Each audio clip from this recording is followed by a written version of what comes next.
आपल्या इथे सारळ गावामध्ये आपण आंतरराष्ट्रीय महिला दिनानिमित्त 7 आणि 8 मार्च रोजी माधवबाग हॉस्पिटल खालापूर आणि इथलेच आपले लायन्स क्लबचे मेंबर अमित नाईकजी यांच्यामार्फत आपण एक आरोग्य सहल आणि कॅम्प आयोजित केलेला आहे। त्याच्यामध्ये आपण सर्वांचे stress test, ECG, 2D echo, diabetes या सर्वांच्या तपासण्या या इथे करून घेतलेल्या आहेत। त्याच्या अंतर्गत आपल्याकडे आता अंदाजे 70 ते 80 पेशंट यांनी या सर्व आयोजनाचा लाभ घेतलेला आहे आणि त्यांच्यामार्फत आपल्याला हृदय आणि हृदयरोग याच्या संबंधित असलेले सर्व रोगी हे आपल्याला इथे सापडलेले आहेत आणि त्यांचे हृदयाचे आरोग्य कसे चांगले राहील याच्यासाठी आपण प्रयत्न करत आहोत। आणि त्या हिशोबाने माधवबाग हॉस्पिटल खोपोली इथे आपण बऱ्यापैकी ज्यांच्या हृदयरोग ज्यांना आहे त्यांच्यासाठी ट्रीटमेंट करणार आहोत। तर अशा संदर्भात इथला आपला कॅम्प आयोजित केलेला आहे।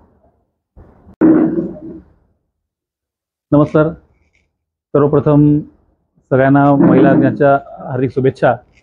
आज जागतिक महिला दिनानिमित्त मी स्वतः अमित नाईक आणि लायन्स क्लब मांडवा यांच्या सौजन्याने माधवबाग येथील तज्ज्ञ डॉक्टर माझ्या सारळ गावामध्ये आणून येथे महिलांचे जास्त महिलांचे आम्ही आज आरोग्य शिबिर घेतलं होतं आणि त्याच्यामध्ये महिलाही होत्या, पुरुष होते।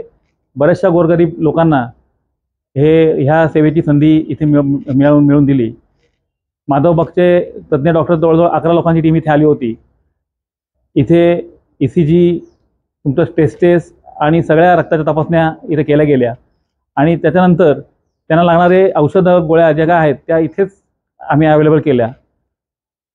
त्याबद्दल म्हणजे माझ्या मंडळातर्फे आणि माझ्या ग्रामपंचायतीतर्फे खरोखर माधवबागच्या सगळ्या डॉक्टरांचं खरोखर मी आभारी आहे, ज्यांनी इथे सहकार्य केलं।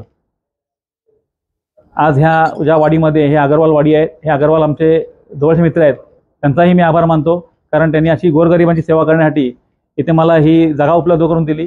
कारण टेस्ट म्हणालं की इथे AC रूम लागतात आणि त्या AC रूम आमच्या गावामध्ये अवेलेबल नव्हत्या, परंतु ह्यांनी आम्हाला त्या अगरवाल साहेबांनी उपलब्ध करून दिल्या, त्यांचाही आभार मानतो।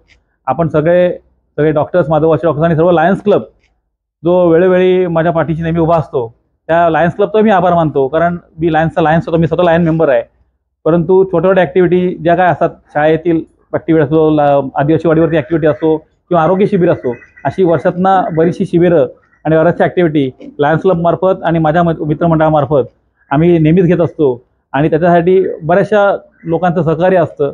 आमच्या मंडळाचे जे कार्यकर्ते आहेत, आमची सगळी मुलं आहेत, त्यांचंही सहकार्य असतं आणि तसंच इथल्या स्थानिक जे लोक आहेत त्यांचंही चांगलं सहकार्य लागतं। जवळजवळ 85 पेशंट कालपासून आम्ही इथे पेशंट तपासले आणि खूप चांगला प्रतिसाद लोकांनी दिला, त्याबद्दल लोकांचं आणि सगळ्यांचं आभार मानतो। धन्यवाद।